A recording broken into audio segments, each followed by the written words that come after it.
Price lord, hallelujah. ದೇವರ ನಾಮಕ್ಕೆ ಸ್ತೋತ್ರವಾಗಲಿ. ಪ್ರಾರ್ಥನೆ ಮಾಡಿಕೊಳ್ಳೋಣ. ಸರ್ವ ಸೃಷ್ಟಿಕರ್ತನಾದ ತಂದೆಯ ದೇವರೇ, ಮಗನ ದೇವರೇ, ಪರಿಶುದ್ಧಾತ್ಮನೇ, ನಿಮ್ಮ ನಾಮಕ್ಕೆ ಸ್ತೋತ್ರ ಸ್ವಾಮಿ. ಈ ದಿವಸವು ಈ ಸಮಯವು ಕೂಡ ನಿಮ್ಮಿಂದ ನೇಮಕವಾದಂತಹ ದಿವಸ ಸಮಯ. ಪ್ರತಿ ದಿವಸ ಹೊಸ ಹೊಸ ದಿವಸಗಳನ್ನು ಕೊಡ್ತಾ ಇರುವುದಕ್ಕಾಗಿಯೂ ನಿಮಗೆ ಸ್ತೋತ್ರ. ಈ ದಿವಸದ ಸಂದೇಶದ ಭಾಗವನ್ನು ಕೂಡ ಹೇರಳವಾಗಿ ಆಶೀರ್ವದಿಸಿರಿ. ನಿಮ್ಮ ಪವಿತ್ರ ಆತ್ಮರ ಮೂಲಕ ಸಹಾಯ ಮಾಡಿರಿ. ನಿಮ್ಮ ಪ್ರೀತಿ ಸಹಾಯ ಇಲ್ಲದೆ ಏನು ಮಾಡಲು ಸಾಧ್ಯವಿಲ್ಲ. ನಿಮ್ಮೆಲ್ಲ ಉಪಕಾರಗಳಿಗಾಗಿ ಕೃತಜ್ಞತಾ ವಂದನೆಗಳು. ಯೇಸುವಿನ ನಾಮದಲ್ಲಿ ಪ್ರಾರ್ಥಿಸಿದ್ದೇನೆ ನಮ್ಮ ತಂದೆಯ ಆಮೆನ್. ಇದನ್ನು ಕೇಳುತ್ತಿರುವ ನನ್ನ ಸಹೋದರ ಸಹೋದರಿ, ನಿಮಗೂ ನನ್ನ ಹೃದಯಪೂರ್ವಕವಾದಂಥ ನಮಸ್ಕಾರಗಳು. ದೇವರು ಈ ದಿವಸವೂ ಕೂಡ ನಿಮ್ಮನ್ನು, ನಿಮ್ಮ ಮಕ್ಕಳನ್ನು ಎಲ್ಲ ರೀತಿ ಕೆಲಸ ಕಾರ್ಯಗಳಲ್ಲಿ ಹೇರಳವಾಗಿ ಆಶೀರ್ವದಿಸಲೆಂದು ಪ್ರತಿ ದಿವಸ ಬೆಳಗಿನ ಜಾವದ ಪ್ರಾರ್ಥನೆಯಲ್ಲಿ ಪ್ರಾರ್ಥಿಸುವವನಾಗಿದ್ದೇನೆ. ದೇವರ ನಾಮಕ್ಕೆ ಸ್ತೋತ್ರ. ಈ ದಿವಸದ ಸಂದೇಶದ ಭಾಗವು ಕೀರ್ತನೆಗಳು 40ನೇ ಅಧ್ಯಾಯ 10ರಿಂದ. ಕೀರ್ತನೆಗಳು 40ನೇ ಅಧ್ಯಾಯ 10ರಿಂದ. ನಿನ್ನ ನೀತಿ ಸಾಧನೆಯನ್ನು ಮರೆಮಾಡಲಿಲ್ಲ, ನಿನ್ನ ನಂಬಿಕೆಯನ್ನು ರಕ್ಷಣೆಯನ್ನು ಪ್ರಸಿದ್ಧಪಡಿಸಿದೆನು. ನಿನ್ನ ಕೃಪಾಸತ್ಯತೆಗಳು ಮಹಾ ಸಮುದಾಯದಲ್ಲಿ ತಿಳಿಸದೆ ಇರಲಿಲ್ಲ. ಇಲ್ಲಿ 3 ವಿಷಯಗಳನ್ನು ದಾವೀದರಸರು ದೇವರಿಗೆ ಹೇಳಿದ್ದಾರೆ. ಏನಪ್ಪ ಅಂದರೆ, ಒಂದನೇದು ನಿನ್ನ ನೀತಿ ಸಾಧನೆಯನ್ನು ಮರೆಮಾಚಲಿಲ್ಲ. ದೇವರ ನಾಮಕ್ಕೆ ಸ್ತೋತ್ರ. ದೇವರು ಅಂದರೆ ಅವರ ಜೀವಿತದಲ್ಲಿ ಮಾಡಿದಂಥ ಕಾರ್ಯಗಳನ್ನು, ಕಷ್ಟ ಸಂಕಟ ದುಃಖಗಳಿಗೆ ನೆರವಾಗಿದ್ದನ್ನು ಯಾವುದನ್ನು ಬಚ್ಚಿಡದೆ ಇತರರಿಗೆ ತಿಳಿಸ್ತಾ ಹೋದರು ಅಂತ. ಹಾಗೆ ಇವತ್ತು ನಮ್ಮ ಜೀವಿತದಲ್ಲಿ ಕೂಡ ದೇವರು ನಮ್ಮ ಜೀವಿತದಲ್ಲಿ ಮಾಡಿದಂಥ ಕಾರ್ಯಗಳನ್ನು, ನಮಗೆ ಮಾಡಿದಂಥ ಉಪಕಾರಗಳನ್ನು, ಅದ್ಭುತ ಕಾರ್ಯಗಳನ್ನೆಂದರೆ ಎಲ್ಲವನ್ನ ನಾವು ಇತರರಿಗೆ ಮರೆಮಾಚದೆ ಅದನ್ನು ತಿಳಿಸಬೇಕು. ಇಂಥವರು ದೇವರು, ನಾನು ಈ ರೀತಿಯಲ್ಲಿದ್ದೆ, ನನ್ನ ಹಿರಿಯವರು ಈ ರೀತಿಯಲ್ಲಿದ್ದರು, ಆದರೆ ದೇವರು ಇವತ್ತು ನನ್ನನ್ನು ಈ ರೀತಿ ಕಷ್ಟ ಸಂಕಟ ದುಃಖಗಳಿಂದ ಮೇಲೆ ಎತ್ತಿದ್ರಪ್ಪ. ನಿಜವಾದ ದೇವರೇ ಅವರೇ. ಇಂಥದ್ದೆಲ್ಲ ಈ ವಿಗ್ರಹಗಳು, ಮಾಟ ಮಾಯ ಮಂತ್ರಗಳು, ಈ ಮನುಷ್ಯರ ಮೇಲೆ ಮನುಷ್ಯರನ್ನು ದೇವರ ಸ್ಥಾನದಲ್ಲಿ ನಂಬೋದು, ಇಡುವುದು, ಅವರ ಕಾಲಿಗೆ ಬೀಳೋದು, ಹೀಗೆಲ್ಲ ಮಾಡಬಾರ್ದು. ಖಂಡಿತವಾಗಿ ಸರ್ವ ಸೃಷ್ಟಿಕರ್ತನಾದ ದೇವರೇ ಇಂಥವರು ಅಂತ ಹೇಳಿ ನಾವು ದೇವರು ನಮ್ಮ ಜೀವಿತದಲ್ಲಿ ಮಾಡಿದ ಕಾರ್ಯಗಳನ್ನು ನಾವು ಇತರರಿಗೆ ಸಾಕ್ಷಿ ಕೊಡಬೇಕು ಅಂತ ಇದರ ಅರ್ಥ. ನಿನ್ನ ನಂಬಿಕೆಯನ್ನು ರಕ್ಷಣೆಯನ್ನು ಪ್ರಸಿದ್ಧಪಡಿಸಿದೆನು. ನೋಡಿ, ಸಂಪೂರ್ಣವಾಗಿ ದೇವರು ನಮ್ಮ ಮೇಲೆ ಇಟ್ಟಿರುವ ಒಂದು ರಕ್ಷಣೆ, ನಮಗೆ ಕೊಟ್ಟ ರಕ್ಷಣೆಯನ್ನು ನಾವು ದೇವರಲ್ಲಿ ಇಟ್ಟಂಥ ನಂಬಿಕೆಯನ್ನು ಕೂಡ ಇತರರಿಗೆ ನಾವು ತಿಳಿಸಬೇಕು ಅಂತ ಇದರ ಅರ್ಥ. ನಿನ್ನ ಕೃಪಾಸತ್ಯತೆಗಳನ್ನು ಮಹಾ ಸಮುದಾಯದಲ್ಲಿ ತಿಳಿಸದೇ ಇರಲಿಲ್ಲ. ಮಹಾ ದೊಡ್ಡ ಒಬ್ಬರೇ ಆಗಲಿ ಇಬ್ಬರೇ ಆಗಲಿ, ದೊಡ್ಡ ಒಂದು ಸಮಾಜವೇ ಆಗಲಿ, ಸಾಕ್ಷ್ಯ ಸಿಕ್ಕುವಂಥ ಸಭೆಗಳೇ ಆಗಲಿ, ಎಷ್ಟೇ ಜನಗಳಿರಲಿ, ಅಂಥ ಸಮಯವು ಸಿಕ್ಕಿದಾಗ ನಾವು ದೇವರನ್ನು ತಿಳಿಯಪಡಿಸಬೇಕು. ದೇವರು ನಮಗೆ ಅದು ಒಂದೊಂದು ಸಮಯದಲ್ಲಿ ಒಬ್ಬರಿಗೆ ತಿಳಿಸುವಂಥ ಅವಕಾಶ ಬರ್ತದೆ, ಇಬ್ಬರಿಗೆ ಸಿಕ್ಕುವಂಥದ್ದು, ಒಂದೊಂದು ಮನೆಗೆ ಸಿಕ್ಕುವಂಥದ್ದು, ಅಥವಾ ದೊಡ್ಡ ಸಭೆಯಲ್ಲಿ ಸಾಕ್ಷಿ ಕೊಡುವಂಥ ಪರಿಸ್ಥಿತಿ ಬರ್ತದೆ. ಅವಕಾಶವನ್ನು ದೇವರು ಕೊಡ್ತಾರೆ. ಆಗ ಆ ಸಮಯದಲ್ಲಿ ದೇವರ ಪರವಾಗಿ ಸಾಕ್ಷಿ ಹೇಳಬೇಕು, ಸುಮ್ಮನೆ ನಾವು ಇರಬಾರ್ದು ಅಂತ ಅದರ ಅರ್ಥ. 11, ಯೆಹೋವನೇ, ನೀನಂತೂ ನಿನ್ನ ಕರುಣೆಯನ್ನು ನನ್ನಿಂದ ಅಗಳಿಸಬೇಡ. ಯೆಹೋವನೇ, ನೀನಂತೂ ನಿನ್ನ ಕರುಣೆಯನ್ನು ನನ್ನಿಂದ ಅಗಳಿಸಬೇಡ. ಮತ್ತು ದೇವರಲ್ಲಿ ಹೇಳಿದ, ದೇವರೇ, ಇಲ್ಲಿವರೆಗೆ ನನ್ನ ಮೇಲೆ ಯಾವ ರೀತಿ ಪ್ರೀತಿ ಕರುಣೆ ಇಟ್ಟು ನನ್ನನ್ನು ಎಲ್ಲ ರೀತಿಯಿಂದ ನೀನು ಶತ್ರುಗಳ ಕೈಯಿಂದಲೂ ಸತ್ತು ಮಣ್ಣಿಗೆ ಹೋಗುವಂಥ ಸಂದರ್ಭದಲ್ಲೂ, ಕೊಲೆಯಾಗೋ ಸಂದರ್ಭದಲ್ಲೂ ನನಗೆ ರಕ್ಷಣೆಯನ್ನು ಕೊಟ್ಟು ನಡೆಸಿದ್ದೀಯಲ್ಲ, ಇನ್ನು ಮುಂದೆಗೂ ನನಗೆ ನೀನು ಕೊಟ್ಟ ಆಯುಷ್ಯ ಫಲದಷ್ಟು ಅಷ್ಟು ದಿವಸ ನಿನ್ನ ಕರುಣೆಯನ್ನು ನನ್ನಿಂದ ತೆಗೆಯಬೇಡಪ್ಪ. ಅದೇ ಕರುಣೆಯಿಂದ ನನ್ನನ್ನು ನಡೆಸು ಅಂತೇಳಿ ನಾವು ದೇವರಲ್ಲಿ ಅಗಳಿಸಬೇಡ ಎಂಬುದಾಗಿ ನಾವು ಪ್ರಾರ್ಥಿಸಬೇಕು. ನಿನ್ನ ಕೃಪಾಸತ್ಯತೆಗಳು ನನ್ನನ್ನು ಯಾವಾಗಲೂ ಕಾಪಾಡಲಿ. ನೋಡಿ, ಸಂಪೂರ್ಣ ಭರವಸೆ ಇಟ್ಟು ದಾವೀದರಸರು ದೇವರಲ್ಲಿ, ನಿನ್ನ ಕೃಪಾಸತ್ಯತೆಗಳು ಯಾವಾಗಲೂ ನನ್ನ ಕಾಪಾಡಲಿ ಅಂತ. ಹಾಗೆ ನನ್ನ ಜೀವಮಾನ ಕಾಲವೆಲ್ಲ ನಿನ್ನ ಪ್ರೀತಿ ಕರುಣೆ ಕೊಟ್ಟು ನಿನ್ನ ಪ್ರೀತಿಯಲ್ಲಿ ನಡೆಸಪ್ಪ ಅಂಥೇಳಿ ನಾವು ಕೂಡ ದೇವರಲ್ಲಿ ಬೇಡಿಕೊಳ್ಳಬೇಕು ಅಂತ. 12, ಯಾಕೆಂದರೆ ಲೆಕ್ಕವಿಲ್ಲದ ಆಪತ್ತುಗಳು ನನ್ನನ್ನು ಸುತ್ತಿಕೊಂಡಿವೆ, ನನ್ನ ಪಾಪಗಳು ನನ್ನನ್ನು ಹಿಂದಟ್ಟಿ ಹಿಡಿದಿರುತ್ತವೆ, ನನಗೆ ದಿಕ್ಕೇ ತೋರುವುದಿಲ್ಲ. ಅವು ನನ್ನ ತಲೆ ಕೂದಲುಗಳಿಂತಲೂ ಹೆಚ್ಚಾಗಿದೆ, ನಾನು ಎದೆಗುಂದಿ ಹೋದೆನು. ಯಾಕೆಂದರೆ ದಾವೀದರ ರೀತಿ ಪ್ರಾರ್ಥಿಸಿದರು, ಲೆಕ್ಕವಿಲ್ಲದ ಆಪತ್ತುಗಳು ಇತರರ ಕೈಯಿಂದ, ಸ್ವಂತ ಮಗನ ಕೈಯಿಂದಲೇ, ಹೆಂಡತಿ ಅಪ್ಪನ ಕೈಯಿಂದಲೇ, ಪ್ರಜೆಗಳ ಕೈಯಿಂದಲೇ ನಾನಾ ರೀತಿಯವರಿಗೆ ಕೊಲೆಯಾಗುವ ಸಂದರ್ಭ, ಕಷ್ಟ, ಸಂಕಟ, ದುಃಖಗಳು ಬಂತು ಅಂತ ಫಿಲಿಷ್ಟಿಯರ ಅರಸ ಗೋಲಿಯತನೇ ಅವರನ್ನೇ ಬಹಳ ಒಂದು ದೊಡ್ಡ ಮನುಷ್ಯ, ಬಲಾಢ್ಯ ಮನುಷ್ಯ, ಅವನ ಕೈಲಿ ಕೂಡ ಸಿಕ್ಕಿ ಸಾಯಬೇಕಾಯಿತು. ಇವರು ಸಣ್ಣ ಹುಡುಗ ಆದರೂ ಕೂಡ ದೇವರು ಅವನ ಕೈಯಲ್ಲಿ ಅವನನ್ನು ಕೊಲೆ ಮಾಡಿಸಿದ್ರು, ಕೊಲ್ಲಿಸಿದ್ರು. ಆಮೇಲೆ ಮಗನ ಕೈಯಲ್ಲಿಯೂ, ಹೆಂಡತಿ ಅಪ್ಪನ ಕೈಯಲ್ಲಿಯೂ, ನಾನಾ ರೀತಿಯಲ್ಲಿಯೂ ಆ ರೀತಿಯು ಸುತ್ತಿಕೊಂಡಿತ್ತು ಕಷ್ಟ, ಸಂಕಟ, ದುಃಖಗಳು. ಹಾಗೆ ಇವತ್ತು ದೇವರು ನಮ್ಮನ್ನು ಆರಿಸಿಕೊಂಡಿರುವುದಾದರೆ ಖಂಡಿತವಾಗಿ ನಮಗೆ ಕೂಡ ನಾನಾ ರೀತಿ ಕಷ್ಟ, ಸಂಕಟ, ದುಃಖಗಳಿದೆ. ಹಿಂದೆ ಕೂಡ ನಾವು ತಿಳ್ಕೊಂಡಿದ್ದೇವೆ, ನನ್ನ ಜೀವಿತದಲ್ಲಿ ಕೂಡ ನೆರವೇರಿ ಹೋಗಿದೆ, ಅನೇಕ ಪ್ರವಾದಿ ಸಾಕ್ಷಿಗಳ ಜೀವಿತದಲ್ಲಿ ಕೂಡ ನೆರವೇರಿ ಹೋಯಿತು. ನನ್ನ ಪಾಪಗಳು ನನ್ನ ಹಿಂದೆಟ್ಟಿ ಹಿಡಿದಿರುತ್ತವೆ, ನನಗೆ ದಿಕ್ಕೇ ತೋರುವುದಿಲ್ಲ. ನಾನಾ ರೀತಿ ಪಾಪಗಳು, ಅದರ ಮಧ್ಯದಲ್ಲಿ ಕೆಟ್ಟ ಕೆಟ್ಟ ಯೋಚನೆಗಳು ಬರ್ಬೋದು, ಅಥವಾ ಬೈಗಳಿನವರಿಗೆ ಬೈಯೋದು, ದೇವರಿಗೆ ವಿರುದ್ಧವಾದಂಥ, ದೇವರ ಮಾತಿಗೆ ವಿರುದ್ಧವಾದಂಥ ಪಾಪಗಳು ಕೂಡ ನಮ್ಮ ಮನಸ್ಸಿಗೂ ಬರ್ಬೋದು, ಮಾಡಿ ಹೋಗ್ಬೋದು. ಅದಕ್ಕೆ ಆಗಿ ದೇವರಲ್ಲಿ ಬಿಡಬೇಕು. ದೇವರೇ, ನೀನು ನಿನ್ನ ಕರುಣೆಯನ್ನು ತೆಗೆಯಬೇಡಪ್ಪ, ನಿನ್ನ ಕರುಣೆಯಿಂದ ನನ್ನನ್ನು ನಡೆಸಿಕೋ ಅಂತೇಳಿ.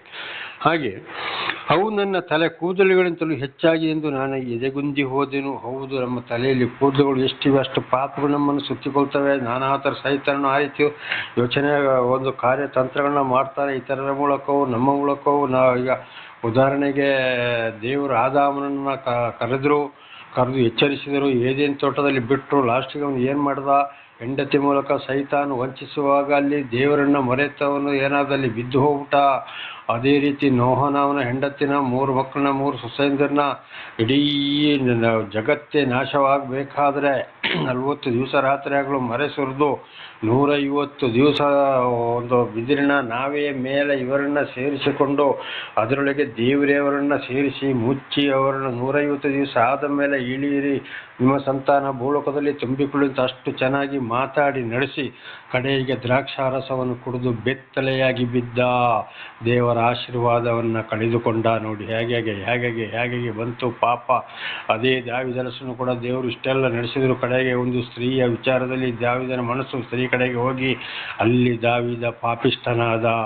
ಜ್ಞಾನಿ ಸೊಲೊಮೋನ ಇಂಥ ಜ್ಞಾನವಂತನು ಹುಟ್ಟಲಿಲ್ಲ, ಇನ್ನು ಮುಂದೆ ಹುಟ್ಟೋದು ಇಲ್ಲ ಅಂತ ದೇವರೇ ತಾನೇ ಹೇಳಿದಂಥ ಒಂದು ಮನುಷ್ಯ ಕಡೆಗೆ ಅನ್ಯ ಸ್ತ್ರೀಯರ ಸಂಪರ್ಕದಿಂದ ಏನು ಮಾಡಿದ, ಶಾಪಗ್ರಸ್ತನಾದ. ಹಾಗೆ ನಾನಾ ರೀತಿಯಲ್ಲಿ ಇವತ್ತು ಅನೇಕ ಪ್ರವಾದಿಗಳನ್ನು, ಸಾಕ್ಷಿಗಳನ್ನು ದೇವರು ಆದುಕೊಂಡವರನ್ನು ಕೂಡ ನಾವು ಕಾಣಬಹುದು. ಶೋಧನೆ, ಒಂದು ಸಲ ದೇವರು ಶೋಧನೆಗೊಳಪಡಿಸ್ತಾರೆ, ಕಡೆಗೆ ಅವರ ಮನಸ್ಸು ಏನು ಮಾಡ್ತಾರೆ, ಅವರಿಗೆ ಪರೀಕ್ಷೆ ಅಂದರೆ ಶೋಧನೆ ಸಮಯದಲ್ಲಿ ಬಿದ್ದು ಹೋಗ್ಬಿಡ್ತಾರೆ ಅಂತ ಪಾಪಗಳು ಮುಚ್ಚಿ ಹೋಗಿದ್ದು. ಅದಕ್ಕೆ ದಾವೀದರ ಹೆಸರಲ್ಲಿ ಪ್ರಾರ್ಥನೆ ಮಾಡಿದ್ರು, ಅವು ನನ್ನ ತಲೆ ಕೂದಲುಗಳಂತೆ ಹೆಚ್ಚಾಗಿ ನಾನು ಎದೆಗುಂದಿ ಹೋದೆನು. ನೋಡಿ, ನನ್ನ ಪಾಪಗಳು ನನ್ನನ್ನು ಹಿಂದೆಟ್ಟಿ ಹಿಡಿದಿರ್ತವೆ, ನನಗೆ ದಿಕ್ಕೇ ತೋಚಲಿಲ್ಲ. ಹಾಗೆ ಇಂಥಲ್ಲಿ ಅವರು ಪ್ರಾರ್ಥಿಸಿದರು. ಹಾಗೆ ನಾವು ಕೂಡ ಅಂಥ ಸಮಯಗಳು, ನಾವು ಕೂಡ ಕೆಟ್ಟ ಸಂತಾನ, ಕೆಟ್ಟ ರಕ್ತಕ್ಕೆ ನಮ್ಮ ತಂದೆ ತಾಯಿ ಕೂಡ ಒಂದು ಕೆಟ್ಟ ಸಂತಾನದವರು ಆಗಿರಬಹುದು ಅಂತ. ಆಗ ಆ ಪಾಪಗಳು ಕೂಡ ನಮ್ಮ ಮೇಲೆ ಬಂದೇ ಬರುತ್ತದೆ. ಎತ್ತ ತಂದೆಯ ದೋಷಫಲ 3-4 ಪಾಪ, 3-4 ತಲೆಮಾರುಗಳವರೆಗೆ ತಾಯಿಯ ಪಾಪ ಅಳಿದು ಹೋಗದಿರಲಿ. ಇದು ಕೂಡ ನಾವು ಅನೇಕ ಕಡೆ ಬೈಬಲ್ ಇದನ್ನು ಕಾಣುತ್ತೇವೆ. ಈಗಲೂ ಕೂಡ ಲೋಕದಲ್ಲಿ ಇಂಥ ವಿಷಯಗಳನ್ನು, ತಂದೆ ಒಂದು ಪಾಪ ಮಾಡಿದರೆ ಅದಕ್ಕಿಂತ ಜಾಸ್ತಿ ಪಾಪ ಅವನ ಒಂದು ಹಿರಿಮಗ, ಕಿರಿಮಗ ಅಥವಾ ಎಲ್ಲರೂ ಮಾಡಬಹುದು.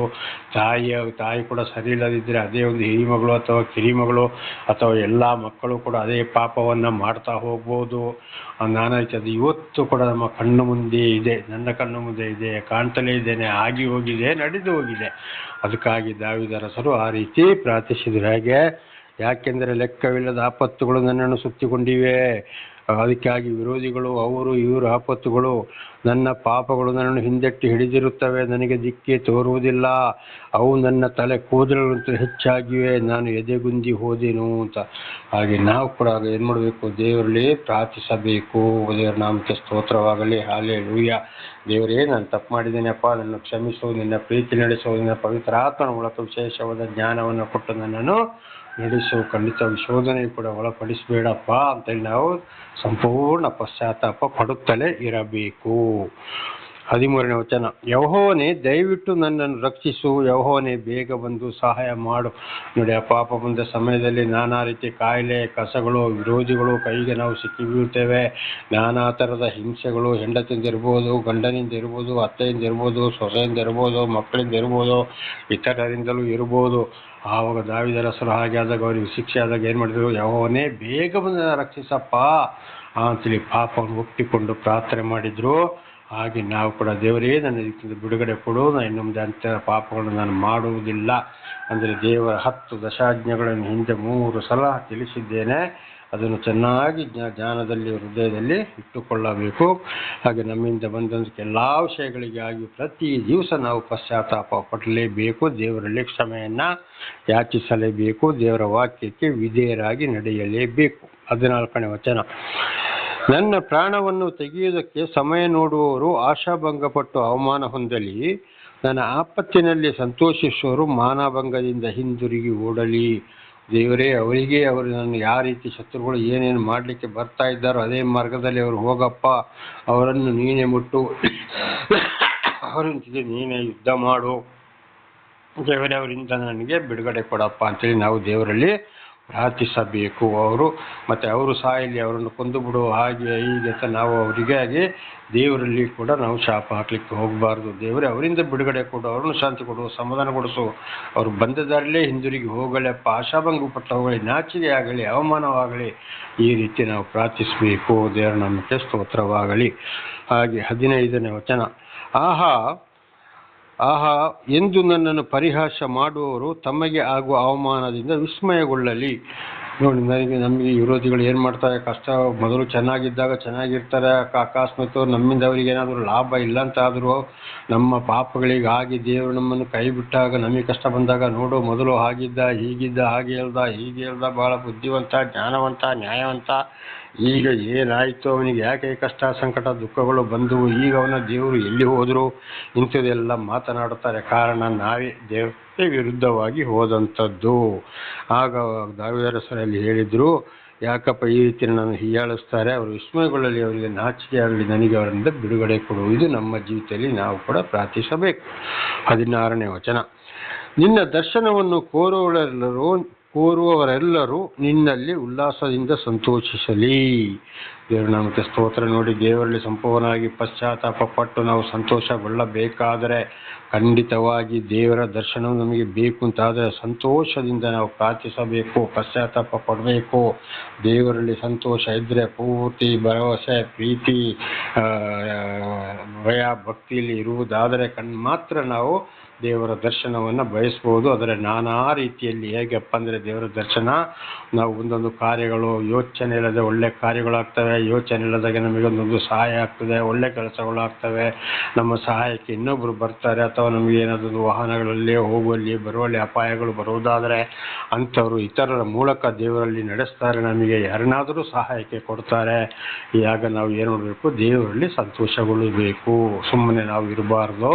ಅವರು ಮಾಡಿದ್ರು, ಇವರು ಮಾಡೋದು ಅಂತಲ್ಲ. ದೇವರು ಅವರ ಮುಖಾಂತರ, ದೇವರೇ ನೀವು ಇಂಥವರ ಮುಖಾಂತರ, ಆ ಮನುಷ್ಯರ ಮುಖಾಂತರ, ಆ ಸಹೋದರನ ಮುಖಾಂತರ, ಆ ಸಹೋದರಿಯ ಮುಖಾಂತರ, ಆ ಮಕ್ಕಳ ಮುಖಾಂತರ ಈ ರೀತಿ ನಮಗೆ ನೀವು ಸಹಾಯ ಮಾಡಿದಿರಲಪ್ಪ. ದೇವರೇ ನಿಮಗೆ ಸ್ತೋತ್ರ. ಆ ಸಹಾಯ ಯಾರ ಮುಖಾಂತರ ಮಾಡಿಸಿದ್ದೀರೋ ಅವರನ್ನು ಕೂಡ ಕ್ಷಮಿಸಿರಿ, ಆಶೀರ್ವದಿಸಿರಿ. ಅವರ ಇಡೀ ಕುಟುಂಬ ಸಂಸಾರವೇ ಆಶೀರ್ವದಿಸಲ್ಪಡಲಿ ಎಂಬುದಾಗಿ ಅವರಿಗೂ ನಾವು ನಾನಾ ರೀತಿಯಲ್ಲಿ ಸಹಾಯ ಮಾಡಿದಾಗ ನಾವು ಪ್ರಾರ್ಥಿಸಬೇಕು ಅಂತ ಇದರ ಅರ್ಥವಾಗಿದೆ. ದೇವರ ನಾಮಕ್ಕೆ ಸ್ತೋತ್ರವಾಗಲಿ. ಹಲ್ಲೆಲೂಯಾ. ಹಾಗೆ ನಿನ್ನ ಜಯದಲ್ಲಿ ಆನಂದಿಸುವವರು ಯೆಹೋವನಿಗೆ ಸ್ತೋತ್ರವೆಂದು ಯಾವಾಗಲೂ ಹೇಳುವವರಾಗಲಿ. ಯಾವಾಗಲೂ ದೇವರ ಮೇಲೆ ಭರವಸೆ ಇಟ್ಟು ಪ್ರೀತಿಯಲ್ಲಿ ಇರುವುದಾದರೆ ಅವರ ಬಾಯಿಯಲ್ಲಿ ಸ್ತೋತ್ರ ಬಂದೇ ಬರುತ್ತದೆ. ಹೇಳುವಾಗಲೂ, ನಿಲ್ಲುವಾಗಲೂ, ಕಡೆ ಹೋಗುವಾಗಲೂ, ಪ್ರಯಾಣದಲ್ಲಿ ಇರುವಾಗಲೂ, ಮಾಡುವ ಕೆಲಸ ಕಾರ್ಯಗಳಲ್ಲಿಯೂ, ಊಟ ಮಾಡಿದಾಗಲೂ ಕೂಡ ಬಾಯಿ ಬಿಟ್ಟು ಹೇಳಬೇಕು ಅಂತ ಏನಿಲ್ಲ. ಮನಸ್ಸಿನಲ್ಲಿ 1 ಸೆಕೆಂಡ್ ಕಣ್ಣು ಮುಚ್ಚಿ, ದೇವರೇ ಇದು ನಿನ್ನದಪ್ಪ, ನಿನ್ನ ಸಹಾಯಕ್ಕಾಗಿ ಸ್ತೋತ್ರ, ಈಗ ಹೋಗ್ತಾ ಇದ್ದೇನೆ, ಬರ್ತಾ ಇದ್ದೇನೆ, ಹೋಗುವಾಗಲೂ, ಬಂದಾಗಲೂ, ತಲುಪಿದಾಗಲೂ, ಒಂದು ಕೆಲಸ ಕಾರ್ಯಗಳನ್ನು ಪ್ರತಿನಿತ್ಯ ಪ್ರಾರಂಭ ಮಾಡುವಾಗಲೂ ದೇವರೇ ನೀನು ಕೊಟ್ಟ ಕೆಲಸ ಆಶೀರ್ವದಿಸುವಂಥ. ಆಮೇಲೆ ಬೆಳಗಿನ ಜಾವದಲ್ಲಿ ಪ್ರಾರ್ಥನೆ, ಸಾಯಂಕಾಲ ಬಂದು ಕುಟುಂಬ ಪ್ರಾರ್ಥನೆ, ಕುಟುಂಬದವರೆಲ್ಲರೂ ಸೇರಿ ಒಬ್ಬೊಬ್ಬರು ಹೋಗುವಾಗಲೂ ಬರುವಾಗಲೂ ದಾರಿಯಲ್ಲಿ ಕೂಡ ಯಾರಾದರೂ ಕಷ್ಟ ಸಂಕಟ ದುಃಖದಲ್ಲಿ ಬಿದ್ದಿರುವುದನ್ನು ಕಂಡರೂ ಕೂಡ ಅವ್ರ ಮನಸ್ಸಿನಲ್ಲಿ ಅವರು ದೇವರಲ್ಲಿ ಅವರಿಗಾಗಿ ಪ್ರಾರ್ಥಿಸುತ್ತಾರೆ. ಅವರ ಬಾಯಿಯಲ್ಲಿ ಸ್ತೋತ್ರ ಬರ್ತದೆ. ನನ್ನದೆಂಬುದು ಏನೂ ಇಲ್ಲಪ್ಪ, ಎಲ್ಲ ದೇವರದೇ, ಭಗವಂತನದು, ಆ ಪರಮಾತ್ಮನದು, ಆ ಯೇಸು ಕ್ರಿಸ್ತನದು, ಆ ಯೆಹೋವನದು, ಆ ಅಲ್ಲಾಹ್ ಅಕ್ಬರ್ದು, ಆ ಈಶ್ವರನಂದು, ಆ ಸರ್ವೇಶ್ವರನಂದು, ಆ ಪರಮೇಶ್ವರನದು, ಆ ಜಗದೀಶ್ವರನದು, ಶ್ರೀಮನ್ನಾರಾಯಣನದು, ಶ್ರೀಕೃಷ್ಣ ಪರಮಾತ್ಮನು ಅಂತ ಹೇಳಿ ಸರ್ವ ಸೃಷ್ಟಿಕರ್ತನ ಹೆಸರುಗಳಲ್ಲಿ ಒಂದು ಹೆಸರನ್ನು ಹೇಳಿ ಅವರು ಸ್ತೋತ್ರ ಸಲ್ಲಿಸುತ್ತಾರೆ. ಅವರವರ ಇಚ್ಛಾನುಸಾರ ದೇವರ ನಾಮಕ್ಕೆ ಸ್ತೋತ್ರವಾಗಲಿ. ಹಲ್ಲೆಲೂಯಾ. ಇದು ಯಾರ ಬಾಯಲ್ಲಿ ಬರ್ತದೋ, ಯಾರು ಇತರರಿಗೆ ಹೇಳ್ತಾರೋ ಅವರಲ್ಲಿ ದೇವರ ಆತ್ಮ ಇದೆ, ಅವರು ದೇವರಲ್ಲಿ ಸಂತೋಷಗೊಂಡಿದ್ದಾರೆ, ದೇವರವರನ್ನು ಕೂಡ ಸಂತೋಷದಿಂದ ನಡೆಸ್ತಾ ಇದ್ದಾರೆ ಅಂತ ಇದರ ಅರ್ಥವಾಗಿದೆ. ದೇವರ ನಾಮಕ್ಕೆ ಸ್ತೋತ್ರವಾಗಲಿ. ಹಾಗೆ 17ನೇ ವಚನ, ನಾನಾದರೂ ಕುಗ್ಗಿ ಹೋದವನು ದಿಕ್ಕಿಲ್ಲದವನು ಆಗಿದ್ದೇನೆ, ಕರ್ತನೇ ನನ್ನ ಹಿತಚಿಂತಕನು. ನೋಡಿ, ನಾನು ಕುಗ್ಗಿ ಹೋಗಿದ್ದೇನೆ, ಬಲಾಢ್ಯನಾಗಿದ್ದೆ, ಆದರೆ ದೇವರೇ ನನ್ನ ಹಿತಚಿಂತಕನು, ನನಗಾಗಿ ದೇವರು ಚಿಂತೆ ಮಾಡ್ದ, ಎಲ್ಲ ರೀತಿಯಲ್ಲೂ ನನಗೆ ರಕ್ಷಣೆ ಕೊಟ್ಟ ಅಂತ ದಾವೀದರಸರು ಹೇಳಿದರು. ಇದು ಕೂಡ ಎಲ್ಲ ವಾಕ್ಯಗಳನ್ನು ಪ್ರತಿ ದಿವಸ ಓದುವಾಗ ಎಲ್ಲ ನನ್ನ ಜೀವಿತದಲ್ಲಿಯೂ ನೆರವೇರಿ ಹೋಗಿದ್ದನ್ನ ಸಹೋದರ ಸಹೋದರಿಯರೇ, ಪ್ರತಿಯೊಂದು ವಿಷಯಗಳು ನನ್ನ ಜೀವಿತದಲ್ಲಿ ನೆರವೇರಿದೆ. ನಾನು ಕುಗ್ಗಿಲ್ಲದವನು, ಈಗಲೂ ದಿಕ್ಕಿಲ್ಲದವನೇ ಆಗಿದ್ದೇನೆ. ಎಲ್ಲರೂ ನನ್ನನ್ನು ದೇವರ ವಿಷಯಕ್ಕಾಗಿ ಕೈ ಬಿಟ್ಟಿದ್ದಾರೆ, ಒಬ್ಬಂಟಿಗನಾಗಿದ್ದೇನೆ. ಆದರೂ ದೇವರು ನನಗಂಥ ಕಷ್ಟ ಸಂಕಟ ದುಃಖಗಳು ಬಂದಾಗ ಯಾರ ಮೂಲಕ ಏನು ನನಗೆ ಸಹಾಯ ಮಾಡಬೇಕು ಮಾಡ್ತಾಯಿದ್ದು, ನನಗಾಗಿ ದೇವರು ಚಿಂತೆಯನ್ನು ಮಾಡ್ತಾರೆ. ಹಾಗೆ ದೇವರು ಯಾರನ್ನು ಕರೆದಿದ್ದಾರೋ, ನಡೆಸ್ತಾ ಇದ್ದಾರೋ, ಸತ್ಯ ಸುವಾರ್ತೆಯನ್ನು ತಿಳಿಸ್ತಾ ಇದ್ದಾರೋ ಅವರ ಬಗ್ಗೆ ದೇವರು ಚಿಂತೆ ಮಾಡಿಯೇ ಮಾಡ್ತಾರೆ. ಈ ಲೋಕದಲ್ಲಿರೋರು ಅವರು ಚಿಂತೆ ಮಾಡುವುದಿಲ್ಲ, ಅವರಿಗೆ ಲಾಭ ಇದ್ದರೆ ಮಾತ್ರ ಚಿಂತೆ. ನನ್ನ ದೇವರೇ, ನೀನೇ ನನಗೆ ಸಹಾಯಕನೂ ರಕ್ಷಕನೂ ಆಗಿದ್ದು ತಡ ಮಾಡಬೇಡ. ಮತ್ತು ಹೇಳ್ತಾರೆ, ನನ್ನ ರಕ್ಷಕನು ಪ್ರತಿಯೊಂದು ನಿನ್ನಿಂದಲೇ, ನೀನೇ ಸಹಾಯಕನು ಹೊತ್ತು ನನಗೆ ಬೇರೆ ಯಾರು ಇಲ್ಲ, ನಿನ್ನ ರಕ್ಷಣೆ ಸಹಾಯವನ್ನು ತಡ ಮಾಡಬೇಡ. ಇದು ಕೂಡ ನಾವು ದೇವರಲ್ಲಿ ಪ್ರಾರ್ಥಿಸಬೇಕು. ದೇವರು ಇಲ್ಲಿವರೆಗೆ ರಕ್ಷಿಸಿದ್ದು, ನಿಮ್ಮದು ರಕ್ಷಿಸುವುದು, ಪ್ರತಿಯೊಂದು ಸಹಾಯವು ನಿನ್ನಿಂದಲೇ ಹೊರತು ಬೇರೆ ಯಾರಲ್ಲ, ನನಗೆ ನಿನ್ನಲ್ಲೇ ಭರವಸೆ, ದೇವರೇ ನಿನಗೆ ಸ್ತೋತ್ರ ಅಂತೇಳಿ ನಾವು ಪ್ರಾರ್ಥಿಸೋರು ಆಗಬೇಕು. ಇಲ್ಲಿಗೆ 40ನೇ ಕೀರ್ತನೆ ಮುಕ್ತಾಯವಾಯಿತು. ಇನ್ನು 41ನೇ ಕೀರ್ತನೆಗೆ ಹೋಗೋಣ. 41ನೇ ಕೀರ್ತನೆ, ಇದರ ಮುಖ್ಯ ವಿಷಯ ಏನಪ್ಪ ಅಂದರೆ ಶತ್ರುಬಾಧಿತನ ಮೊರೆ. ಶತ್ರುಗಳ ಕೈಗೆ ಯಾರ್ಯಾರು ಸಿಕ್ಕಿ ಹಾಕೊಂಡು ನರಳಾಡ್ತಾ ಇದ್ದಾರೋ, ಒಂದು ವೇಳೆ ಸಿಕ್ಕಿ ಹಾಕ್ಕೊಂಡ್ರೆ ಅಂತ ದಾವೀದರಸರು ಕೂಡ ಸಿಕ್ಕಿಕೊಂಡಾಗ ದೇವರಲ್ಲಿ ಮೊರೆ ಇಟ್ಟರು. ಹಾಗೆ ಇವತ್ತು ನಾವು ಎಷ್ಟೋ ಚೆನ್ನಾಗಿ ನಡೆದ್ರು, ನಮಗೆ ಶತ್ರುಗಳು ಇದ್ದೇ ಇದ್ದಾರೆ. ಒಳ್ಳೇದು ಹೇಳಿದರು, ಒಳ್ಳೇದು ಮಾತಾಡಿದರು, ದಿನ ಇದ್ದಾಗೆ ನ್ಯಾಯ ಮಾತಾಡಿದರು. ಗಂಡ ಒಳ್ಳೆತನದಲ್ಲಿದ್ದರೆ ಹೆಂಡತಿಗೆ ಅದು ಆಗೋದಿಲ್ಲ, ಹೆಂಡತಿ ಒಳ್ಳೆತನದಲ್ಲಿದ್ದರೆ ಗಂಡನಿಗೆ ಆಗೋದಿಲ್ಲ, ತಂದೆ ತಾಯಿ ಒಳ್ಳೆ ಚೆನ್ನಾಗಿದ್ದರೆ ಮಕ್ಕಳಿಗೆ ಆಗೋದಿಲ್ಲ, ಮಕ್ಕಳು ಒಳ್ಳೆತನದಲ್ಲಿದ್ದರೆ ದಿನ ಇದ್ದಾಗೆ ಹೇಳಿದರೆ, ಕಂಡಾಗೆ ನ್ಯಾಯವನ್ನು ಮಾತಾಡಿದರೆ ತಂದೆ ತಾಯಿಗಳಿಗೂ ಕೂಡ ಆಗೋದಿಲ್ಲ. ಕೆಲವೊಂದು ಕಡೆಗೆ ನೋಡ್ತೇವೆ, ತಾಯಿ ಮಕ್ಕಳೇ ಒಂದಾಗಿರ್ತಾರೆ, ತಂದೆ ಒಂದಾಗಿರ್ತಾರೆ. ಕಾರಣ ತಂದೆ ದಿನ ಇದ್ದಾಗೆ ಮಾತಾಡ್ತಾನೆ, ನ್ಯಾಯವನ್ನೇ ಮಾತಾಡ್ತಾನೆ. ಇಂಥದ್ದೇ ತಪ್ಪು, ಈ ರೀತಿ ಮಾಡಬಾರ್ದು, ಹೀಗೆ ಮಾಡಬಾರ್ದು, ಅಲಂಕಾರ ಮಾಡಬಾರ್ದು, ದೇವರ ವಾಕ್ಯ ಈ ರೀತಿ ಹೇಳಿದ್ರೆ ಅಂದರೆ ಅಲ್ಲಿ ಏನು ಮಾಡ್ತಾರೆ, ತಾಯಿ ಮಕ್ಕಳೇ ಒಂದೇ, ತಂದೆನ ಒಂದು ಕಡೆಗೆ ತಳ್ಳಿ ಬಿಡ್ತಾರೆ. ಈ ರೀತಿ ಅನೇಕ ಕುಟುಂಬಗಳಲ್ಲಿ ಇದುವೇ ನಡೀತಾ ಇದೆ. ಹಾಗೆ ಅದು ಕೂಡ ಶತ್ರುಗಳು ಮತ್ತು ಹೊರಗಿನವರು ಕೂಡ ಇದ್ದಾಗೆ ಕಂಡಾಗೆ ತಪ್ಪಿ ಸರಿ ಅಂತ ನ್ಯಾಯ ಮಾತಾಡಿದರೆ ಅಲ್ಲಿ ಕೂಡ ಶತ್ರುಗಳೇ. ಹಾಗೇನಾಗ್ತದೆ ಅಂತ ಸಮಯದಲ್ಲಿ ಶತ್ರುಗಳಿಗಾಗಿ ನಾವು ದೇವರಲ್ಲಿ ಮೊರೆ ಇಡುವಂಥದ್ದು. 41:1, ದಿಕ್ಕಿಲ್ಲದವನನ್ನು ಪರಾಮರಿಸುವವನು ಧನ್ಯನು. ದೇವರ ನಾಮಕ್ಕೆ ಸ್ತೋತ್ರವಾಗಲಿ. ನೋಡಿ, ದಿಕ್ಕಿಲ್ಲ ದೇವರ ವಿಷಯದಲ್ಲಿ ದೇವರು ಅವರಿಗೆ ದರ್ಶನ ಕೊಟ್ಟು ಅನೇಕ ಪಾಪಗಳಿಂದ ಬಿಡುಗಡೆ ಮಾಡಿ ಆಮೇಲೆ ದೇವರನ್ನು ಅರಿತುಕೊಂಡವರು ದೇವರ ವಿಷಯದಲ್ಲಿ ಈಗಲೇ ಹೇಳಿದಾಗೆ ಹೆಂಡತಿ ಮಕ್ಕಳಿಗೆ ಸರಿಯಾದ ಅಥವಾ ತಂದೆ ತಾಯಿಗಳಿಗೆ ಅತ್ತೆ ಸೊಸೆಂದರು ಸರಿಯಾಗಿ ದೇವರ ವಿಷಯವನ್ನು ಮಾತನಾಡಿದಾಗ ಅಲ್ಲಿಂದ ಏನು ಮಾಡ್ತಾರೆ, ಅಂಥವ್ರನ್ನ ಹೊರಹಾಕಿ ಬಿಡ್ತಾರೆ, ದಬ್ಬಿ ಬಿಡ್ತಾರೆ. ಇವತ್ತು ನನ್ನ ಪರಿಸ್ಥಿತಿ ಕೂಡ ಆಗಿದ್ದು ಅದೇ. ಮೀಕ ಪ್ರವಾದಿ 7ನೇ ಅಧ್ಯಾಯ 5-6, ನಿನ್ನ ಅಪ್ಸರನ್ನು ನಂಬಬೇಡ, ಮಿತ್ರನನ್ನು ನಂಬಬೇಡ, ನಿನ್ನ ಎದೆಗೆ ಹೊರಗುವವಳನ್ನು ಕೂಡ ನಂಬಬೇಡ ಅಂತ ಹೆಂಡತಿಯನ್ನು. ಯಾಕೆಂದರೆ ಅವರು ಪ್ರಾಪಂಚಿಕ ರೀತಿಯಲ್ಲಿ ಇರ್ತಾರೆ. ಗಂಡ ಸರಿಯಾದದ್ದಾಗಲಿ ದೇವರು ನಡೆಸುವಾಗಲಿ ಗಂಡ ವಿರೋಧಿಯಾಗಿ ಇರ್ತಾನೆ. ಒಬ್ಬನಿಗೆ ಅವನ ಮನೆಯವರಿಗೆ ಕಡುವೈರಿಗಳಾಗುವರು. ನೋಡಿ, ನನ್ನ ಜೀವಿತದಲ್ಲಿ ಇದುವೇ ಬಂದು ಹೋಯಿತು. ದೇವರ ನಾಮಕ್ಕೆ ಸ್ತೋತ್ರವಾಗಲಿ. ಮತ್ತಾಯ 10ನೇ ಅಧ್ಯಾಯದಲ್ಲಿ ಕೂಡ ಸ್ವಂತ ಮಗನಿಂದಲೇ ಅಪಾಯ ಬರುವಂಥ ಪರಿಸ್ಥಿತಿ ಇತ್ತು. ಅಲ್ಲಿ ಕೂಡ ಅವನ ಮನೆಯವರಿಗೆ ವೈರಿಗಳಾದರು. ಯಾವುದಿಲ್ಲದೆ ಬಿಟ್ಟು ಹೊರಬರಬೇಕಾಯಿತು. ದಿಕ್ಕಿಲ್ಲದವನ್ನು ಪರಾಮರಿಸುವನು ಧನ್ಯರು. ಹಾಗೆ ನೋಡಿ, ಇಲ್ಲಿವರೆಗೆ ಈ 25-26ನೇ ವರ್ಷದಿಂದ ಈ ಕಡೆಗೆ ಇವತ್ತು ಟೋಟಲು ಮನೆಯಿಂದ ಹೊರಗಡೆ ಬಂದು ಖಂಡಿತವಾಗಿ ಇಲ್ಲದ ಮನೆ ಇಲ್ಲದಿರುಗಳು, ಕಾಯಿಲೆ ಕಸಗಳಲ್ಲಿಯೂ ಪ್ರಯಾಣದಲ್ಲಿಯೂ ಕೂಡ ನಾನಾ ರೀತಿ ಕಷ್ಟ, ಸಂಕಟ, ದುಃಖ, ಆಸ್ಪತ್ರೆಯಲ್ಲಿ ಬಿದ್ದಾಗಲೂ, ಅಪಘಾತದಲ್ಲಿ ಬಿದ್ದಾಗಲೂ ಕೂಡ, ಕೊರೋನಾ ಬಂದ ಪರಿಸ್ಥಿತಿಯು ಕೂಡ ದೇವರು ಏನು ಮಾಡಿದರು, ಇತರರ ಮೂಲಕ ನನ್ನನ್ನು ಪರಾಮರಿಸಿದರು. ಅದು ಯಾರ ಮೂಲಕ ಪರಾಮರಿಸಬೇಕು ಅವರೇ ಧನ್ಯರು. ಉದಾಹರಣೆಗೆ, ನಾನಿರುವ ಸ್ಥಳದಲ್ಲಿ ಈ ಮನೆಯ ಒಂದು ವಿಶ್ವಾಸ ಮನೆಯಾಗಿದೆ. ಅವರು ಕೂಡ ನಾನು ಕೊರೋನಾ ನನಗೆ ಬಂದಂಥ ಸಮಯದಲ್ಲಿ ನನಗೆ ಸಹಾಯ ಮಾಡಲಿಲ್ಲ. ಬೇರೆ ದೇವರನ್ನು ಅರಿಯಾದ ಕುಟುಂಬಗಳು, ವಿಗ್ರಹಾರಾಧಕರು, ಅನ್ಯರು ಬಂದು ನನಗೆ ಸಹಾಯ ಮಾಡಿದರು, ಆಸ್ಪತ್ರೆಗೆ ಕರ್ಕೊಂಡು ಹೋದರು. ನಾನಾ ರೀತಿಯಲ್ಲಿ ದೇವರ ನಾಮಕ್ಕೆ ಸ್ತೋತ್ರವಾಗಲಿ. ಹಲ್ಲೆಲೂಯಾ. ರಾಯಚೂರು ಜಿಲ್ಲೆ ದೇವದುರ್ಗ ತಾಲೂಕಿನಲ್ಲಿ ಇದ್ದಾಗ ಅಲ್ಲಿ ನನಗೆ ಡೆಂಗ್ಯೂ ಬಂದು ಸಾಯುವ ಪರಿಸ್ಥಿತಿಯಲ್ಲಿದ್ದಾಗ ಅಲ್ಲಿಯೂ ಕೂಡ ಅನ್ಯರ ಮೂಲಕ ನನ್ನನ್ನು ಆಸ್ಪತ್ರೆಗೆ ಕಳಿಸಿದರು, ಆಸ್ಪತ್ರೆಗೆ ದುಡ್ಡು ಕೊಡಿಸಿದ್ರು. ದೇವರ ನಾಮಕ್ಕೆ ಸ್ತೋತ್ರವಾಗಲಿ. ಹಾಗೆ ಅಂಥ ಸಮಯದಲ್ಲಿ ಅವರು ಅಂಥವರು ಇಂಥವ್ರು ಅಂತ ಹೇಳಿ ಪ್ರಯೋಜನ ಇಲ್ಲ. ಈ ಕಷ್ಟದಲ್ಲಿ ಯಾರ್ಯಾರು ಬಿದ್ದಿರ್ತಾರೋ, ಒಬ್ಬಂಟಿಗರಾಗಿ ಒಳ್ಳೆ ರೀತಿಯಲ್ಲಿ ಇರುವಾಗ ಯಾರು ಬಂದು ಸಹಾಯ ಮಾಡ್ತಾರೋ, ಅಯ್ಯೋ ಅವರಿಗೆ ದಿಕ್ಕಿಲ್ಲಪ್ಪ, ಯಾರೂ ಇಲ್ಲಲ್ಲಪ್ಪ, ಒಳ್ಳೆ ಮನುಷ್ಯ ಅಂತೇಳಿ ಸಹಾಯ ಮಾಡ್ತಾರೋ ಅವರು ಧನ್ಯರು. ಅಂದರೆ ದೇವರ ಒಂದು ಪ್ರೀತಿ, ಅವರ ಪಾಪಗಳು, ಅನೇಕ ಪಾಪಗಳು ಕೂಡ ಕ್ಷಮಿಸಲ್ಪಡ್ತದೆ. ಅಂಥವರ ಮಕ್ಕಳನ್ನು ಕೂಡ ದೇವರು ಹೇರಳವಾಗಿ ಆಶೀರ್ವದಿಸ್ತಾರೆ. ಹಾಗೆ ನಾವು ಏನು ಮಾಡಬೇಕು, ಎಂಥವ್ರನ್ನ ಕಂಡಾಗ, ಇವತ್ತು ಉದಾಹರಣೆಗೆ ಹೊಡೆದಾಟ, ಬಡದಾಟ, ಜಗಳ ಇಂಥವುಗಳಾಗಿದ್ದು ಕುಡಿಯೋರಿಗೆ, ಮಾಡೋರಿಗೆ, ಇನ್ನು ಏನೇನೋ ವ್ಯಭಿಚಾರ ಮಾಡೋರಿಗೆ, ಇಂಥವರಿಗೆ ನಾವು ಸಹಾಯ ಮಾಡಲು ಹೋಗಲೇಬಾರದು. ಸಹಾಯ ಮಾಡಬೇಕು. ಯಾವಾಗ ಅವರ ಪೂರ್ತಿ ಶಕ್ತಿ ಮುಗಿದು ಕೊನೆಯ ತನಕ ಬಿದ್ದವರಿಗೆ ಹೇಳೋಕ್ಕಾಗೋದಿಲ್ಲ, ಮಾಡೋಕ್ಕಾಗೋದಿಲ್ಲ, ಎಲ್ಲರೂ ಕೈ ಬಿಟ್ಟಿದ್ದಾರೆ ಅಂತ ಆದಾಗ ಖಂಡಿತವಾಗಿ ಅಂಥವರ ತಪ್ಪುಗಳನ್ನು ನಾವು ಯೋಚನೆ ಬರ್ತದೆ, ಮಾತಾಡಿಕೊಳ್ತೇವೆ. ಆದರೂ ಅಂಥ ಟೈಮಲ್ಲಿ ಅವರಿಗೆ ನಾವು ಸಮಯದಲ್ಲಿ ಸಹಾಯ ಮಾಡಲೇಬೇಕು. ಯಾಕೆಂದರೆ ನಾವು ಕೂಡ ಪಾಪಿಗಳಾಗಿದ್ದಾಗ ಅಂಥ ಸಮಯದಲ್ಲಿ ನಮ್ಮನ್ನು ಕೂಡ ದೇವರು ಇತರರ ಮೂಲಕ ಪರಾಮರಿಸಿದರು. ಉದಾಹರಣೆ, ನನಗೆ ಊಟಕ್ಕೆ ಇರಲಿಲ್ಲ, ಹಾಕಲು ಸರಿ ಬಟ್ಟೆ ಇರಲಿಲ್ಲ, ಕಾಲಿಗೆ ಹಾಕಲಿಕ್ಕೆ ಸರಿಯಾಗಿ ಚಪ್ಪಲಿ ಇರಲಿಲ್ಲ, ಹವಾಯಿ ಚಪ್ಪಲಿಗೆ ಬೈಂಡಿಂಗ್ ವೈರಲ್ಲಿ ಕಟ್ಟಿಕೊಂಡು ನಾನು ಹೋಗ್ತಾ ಇದ್ದೆ. ಅದು ಕೂಡ ಒಂದು ಧನಿಕರ ಮನೆಯಲ್ಲಿ ನನ್ನನ್ನು ಜೀತದಳಾಗಿ ತಾಯಿ ಬಿಟ್ಟಾಗ ಬರೀ ಒಂದು ಸೂಟು ಬಟ್ಟೆಯಲ್ಲಿ ಹಾಕೋದು, ಕೆಲಸ ಮಾಡೋದು, ಮಲಗೋದು, ಒಗೆಯೋದು, ಅದನ್ನೇ ಹಾಕೊಳ್ಳೋದು, ಇಂಥ ಪರಿಸ್ಥಿತಿಯಲ್ಲಿತ್ತು. ಆದರೆ ದೇವರು ನನ್ನನ್ನು ಆ ಸಮಯದಲ್ಲಿ ಬೇರೆಯವರ ಮೂಲಕ ಪರಾಮರಿಸಿದರು. ಇದನ್ನು ನಾವು ಯೋಚನೆಗೆ ತಂದುಕೊಂಡು ಇತರರವರು ಏನೇ ಮಾಡಲಿ ಅವರು ಬಲಾಢ್ಯರಾಗಿದ್ದಾಗ, ಶಕ್ತಿ ಇದ್ದಾಗ, ಕೆಟ್ಟ ರೀತಿಯಲ್ಲಿ ನಡ್ಕೊಂಡಾಗ ಅವರಿಗೆ ಸಹಾಯ ಮಾಡೋಕ್ಕೆ ಹೋಗಬಾರದು. ನಾನಾ ರೀತಿ ದೊಡ್ಡ ದೊಡ್ಡ ಕಾಯಿಲೆಗಳು, ಕಷ್ಟ, ಸಂಕಟ, ಅಂಗಹೀನರು ಏನಾದರೂ ಆಯ್ತಂದರೆ ಅಂಥ ಸಮಯದಲ್ಲಿ ಅವರ ತಪ್ಪುಗಳು ಹಾಗೆ ಮಾಡಿದ್ರು, ಹೀಗೆ ಮಾಡಿದರು ಅಂತ ಹೇಳಬಾರದು. ಆ ಸಮಯದಲ್ಲಿ ಅವರಿಗೆ ನಾವು ಸಹಾಯ ಮಾಡಲೇಬೇಕು. ಅಂಥವರು ಬಂದಾಗ ಅವರಿಗೆ ಅಥವಾ ನಾವೇ ನಮ್ಮ ಮನಸಾರ ಸಹಾಯ ಮಾಡಲೇಬೇಕು. ಆ ಲೆಕ್ಕ ದೇವರಲ್ಲಿ ಇರ್ತದೆ. ಮತ್ತು ಕೆಲವರು ಏನು ಮಾಡ್ತಾರೆ, ಇದನ್ನ ಅಂಥವರಿಗೆ ಕೊಡೋದಿಲ್ಲ, ನೋಡೋದಿಲ್ಲ, ಸಹಾಯ ಮಾಡೋದಿಲ್ಲ.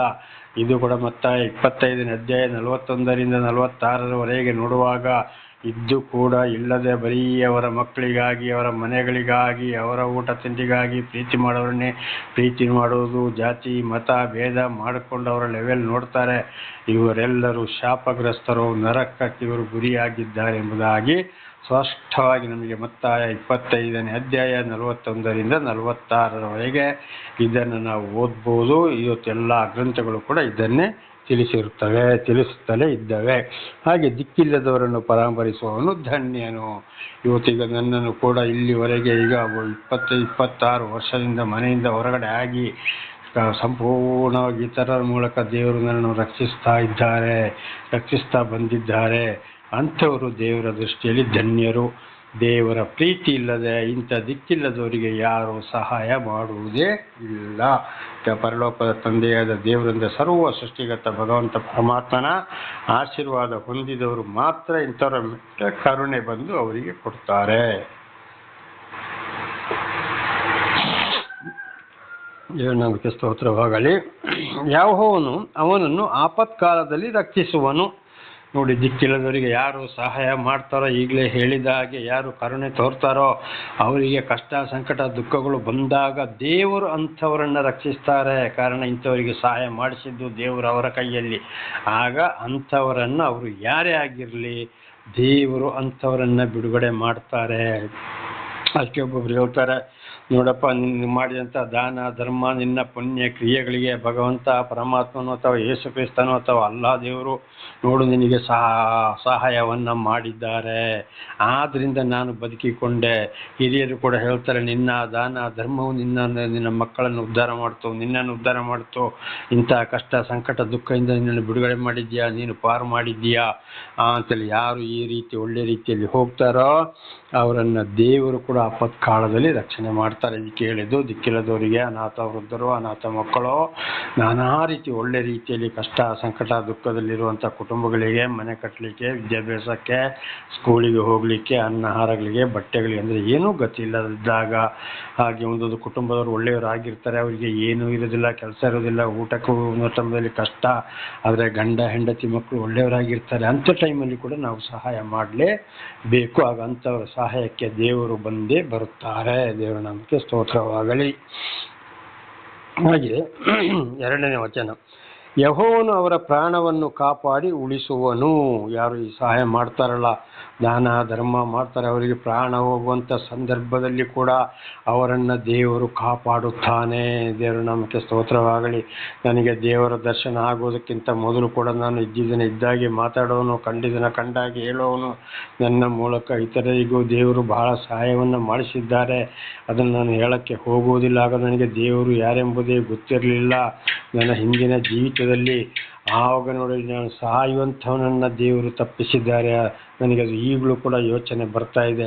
ಹಾಗೆ ದಿಕ್ಕಿಲ್ಲದವರನ್ನು ಯಾರು ಪರಂಬರಿಸ್ತಾರೋ ಅವರನ್ನು ಆಪತ್ಕಾಲದಲ್ಲಿ ರಕ್ಷಿಸ್ತಾನೆ. ಪ್ರಾಣ ಹೋಗುವ ಸಂದರ್ಭದಲ್ಲಿ ಕೂಡ ಅವರನ್ನು ದೇವರು ಕಾಪಾಡ್ತಾನೆ.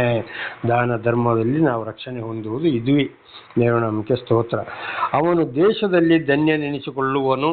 ಅವರು ನೋಡಿ, ಒಬ್ಬೊಬ್ಬರಿಗೆ ಆಗೋದಿಲ್ಲ, ಆದರೂ ಬೇರೆಯವರಾದರೂ ಹೇಳ್ತಾರೆ, ನೋಡಿಯಪ್ಪ ಯಾರಿಗಂತ ಮನಸ್ಸು ಇರೋದಿಲ್ಲ, ಅವನಿಗೆ ಎಷ್ಟು ಒಳ್ಳೆ ಅವರಿಗೆ ಮನಸ್ಸಿರ್ಬೋದು ನೋಡಿ. ಊಟ ಕೊಟ್ಟರು, ಬಟ್ಟೆ ಕೊಟ್ಟರು, ಆಸ್ಪತ್ರೆ ತಗೊಂಡೋದ್ರು, ಕಾಯಿಲೆ ಕಸ ನೋಡಿದರು, ಅವರಿಗೆ ದುಡ್ಡು ಕೊಟ್ಟರು, ಸಹಾಯ ಮಾಡಿದರು, ಎಷ್ಟೊಂದು ಒಳ್ಳೆಯವರು ಅಂತೇಳಿ ಒಂದಲ್ಲ ಒಂದು ದಿವಸ ಆ ಅಕ್ಕಪಕ್ಕದ ಜನಗಳೇ ಅವರನ್ನು ಕೊಂಡಾಡುತ್ತಾರೆ ಅಂತ.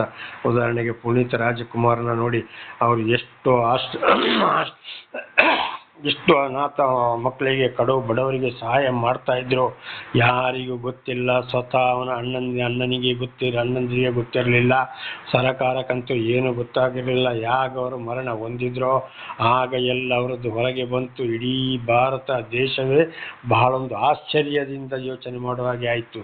ಅಯ್ಯೋ, ಇಷ್ಟೊಂದು ಸಹಾಯ ಮಾಡ್ತಾ ಇದ್ದೀನೋ, ಇಷ್ಟೊಂದು ಆಶ್ರಮಗಳನ್ನು ನಡೆಸ್ತಾ ಇದ್ದೀನೋ, ಇಂಥ ಅನಾಥ ಮಕ್ಕಳಿಗೆ ಇಷ್ಟು ಸಹಾಯ ಮಾಡಿಸ್ತಾ ಇದ್ದೀನೋ ಅಂತ ಹೇಳುವಂಥದ್ದು ನೋಡಿ. ಅವರು ಮಾಡಿದ ಒಂದೇ ಒಂದು ತಪ್ಪಿಂದಾಗಿ ಜಿಮ್ಮಲ್ಲಿ ಜಾಸ್ತಿ ಅವರಿಗೆ ಜಿಮ್ಮದು ಸವಾಸ, ಆದ್ದರಿಂದ ಅವರು ಮರಣ ಹೊಂದಿದರು. ಆದರೆ ಅವರ ಕಾರ್ಯಗಳೆಲ್ಲ ದೇವರು ಮಾಡಿಸಿದಂಥ ಕಾರ್ಯ. ಹಾಗಾದ್ರೆ ಯಾರಿಗೆ ಪ್ರೀತಿ? ದೇವರಿಗೆ ಪ್ರೀತಿ, ದೇವರ ಆಶೀರ್ವಾದ ಇದ್ದಿದ್ದರಿಂದಲೇ ಅವರು ಆ ಕೆಲಸವನ್ನು ಮಾಡಲು ಸಾಧ್ಯವಾಯಿತು. ದೇವರ ನಾಮಕ್ಕೆ ಸ್ತೋತ್ರವಾಗಲಿ. ಹಲ್ಲೆಲೂಯಾ. ಹಾಗೆ ಇವತ್ತು ಬೆಂಗಳೂರಿನ ದೊಡ್ಡ ಗುಬ್ಬಿಯಲ್ಲಿ ಕೂಡ ಒಂದು ಆಶ್ರಮ ಇದೆ, ಆಟೋ ರಾಜ ಅಂತೇಳಿ. ಯಾರ ಹತ್ರ ಕೇಳ್ತಿತ್ತಿಲ್ಲ, ಮಾಡ್ತಿತ್ತಿಲ್ಲ. ನಾನೊಂದು ಸಲ ಬಹಳ ವರ್ಷದ ಹಿಂದೆ ಕನ್ನಡಪ್ರಭ ಪೇಪರಲ್ಲಿ ಓದಿದೆ. ಆವಾಗಲೇ ಎಷ್ಟು 600 ಜನರನ್ನ ಏನೋ ಟೋಟಲು ಅಲ್ಲಿ ಮರಣ ಹೊಂದಿದ ಹಿರಿಯರನ್ನು ಸಮಾಧಿ ಮಾಡಿ ಆಗಿತ್ತು. ವೃದ್ಧರು, ಸ್ತ್ರೀಯರು, ಮಕ್ಕಳನ್ನೇ ಬೇರೆ ವಿದ್ಯಾಭ್ಯಾಸ ಕಳಿಸೋದು, ಮಕ್ಕಳನ್ನು ಬಹಳ ಚೆನ್ನಾಗಿ ನೋಡಿಕೊಳ್ಳುವಂಥದ್ದು, ಬೇಕಾಗಿದ್ದು ಎಲ್ಲವನ್ನ ದೇವರು ಅಲ್ಲಿಗೆ ಇತರರ ಕೈಲಿ ಸಹಾಯ ಮಾಡಿಸ್ತಾ ಇದ್ರು. ಬೇರೆ ರೀತಿಯಲ್ಲಿ ಕೂಡ ನಾನೊಂದ್ಸಲ ಹೋಗಿ ಅವರನ್ನು ನೋಡಿ ಮಾತಾಡಿದಾಗ ಅವರು ಅಂಥ ಮನುಷ್ಯ ಅಂತ ನನಗೆ ಗೊತ್ತಿರಲಿಲ್ಲ. ನಾನೇ ಅವ್ರ ಹತ್ರ, ಅಣ್ಣ ಇಲ್ಲಿ ಆಟೋ ರಾಜೇಂದ್ರ ಯಾರು ಅಂತೇಳಿ ಒಬ್ಬರು ನನ್ನ ಅಲ್ಲಿ ಕಳಿಸಿದ್ದು, ನಾನು ಅವರನ್ನೇ ಕೇಳಿದೆ. ಆಗ ಅವರು ಅವರ ಮನೆಗೆ ಕರ್ಕೊಂಡು ಹೋಗಿ, ಅಲ್ಲಿ ಗಂಡ ಹೆಂಡತಿ ಮಕ್ಕಳು ಅವರು ಪ್ರತ್ಯೇಕವಾಗಿದ್ದು, ಅಲ್ಲಿ ಹೋಗಿ ಕರ್ಕೊಂಡಾಗ ಅವರ ಗಂಡ ಹೆಂಡತಿನ ನೋಡಿದಾಗ ಆಶ್ರಮದಲ್ಲಿ ಇದ್ದವರಿಗಿಂತಲೂ ಹೀನ ಸ್ಥಿತಿಯಲ್ಲಿದ್ದರು. ಅವರ ಬಟ್ಟೆ ಅವರೇ ಸ್ನಾನ ಮಾಡಿಸ್ತಾ ಇದ್ರು, ನೋಡ್ತಿದ್ರು, ಊಟ ಕೊಡ್ತಿದ್ರು, ಅವ್ರು ತಬ್ಬಿಕೊಳ್ತಿದ್ರು, ಪ್ರೀತಿ ಮಾಡ್ತಾಯಿದ್ರು, ಅವರಿಗೆ ಔಷಧಿ ಕೊಡುವಂಥದ್ದು ಪ್ರತಿ ಒಂದನ್ನು ನೋಡಿ. ಒಬ್ಬರು ಕೈಲಿ ಕೂಡ ಅಷ್ಟು ಕೊಡಿ, ಇಷ್ಟು ಕೊಡಿ, ಹಾಗೆ ಮಾಡ್ತೇನೆ, ಹೀಗೆ ಮಾಡ್ತೇನೆ ಅಂತ ಯಾರ ಹತ್ರನೂ ಬಾಯಿ ಬಿಟ್ಟು ಕೇಳಿದವರಲ್ಲ. ಬೆಂಗಳೂರಲ್ಲಿ ದೊಡ್ಡ ಗುಬ್ಬಿಲಿ ಆಟೋ ರಾಜ ಆಶ್ರಮ. ದೇವರ ನಾಮಕ್ಕೆ ಸ್ತೋತ್ರವಾಗಲಿ. ಆಗ ಈ ಕಾರ್ಯ ಯಾರಿಂದ ಆಯಿತು? ದೇವರಿಂದ ಆಯಿತು. ಅವರು ಧನ್ಯರು.